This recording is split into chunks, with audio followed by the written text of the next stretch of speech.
ایک ایسی عورت جس نے ایک بلی پر ظلم کیا اور اسے باندھ کر بھوک سے تڑپا تڑپا کر مار دیا اور اللہ نے اسے جہنم کی آگ میں ڈال دیا۔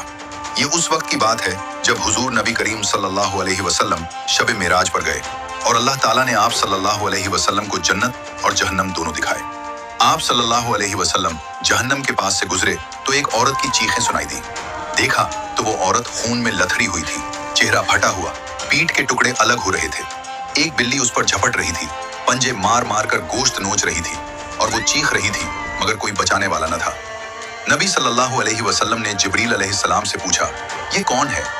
جبریل علیہ السلام نے جواب دیا، یا رسول اللہ، یہ وہی عورت ہے جس نے دنیا میں ایک بلی کو باندھ کر رکھا تھا، نہ اسے کھانا دیا، نہ پانی، نہ آزاد کیا کہ وہ خود کیڑے کھا لے اور خود شکار کر کے پیٹ بھر لے۔ بلی بھوک پیاس سے تڑپ تڑپ کر مر گئی، آج قیامت تک وہی بلی اسے نوچتی رہے گی۔ دوسری بار آپ صلی اللہ علیہ وسلم نے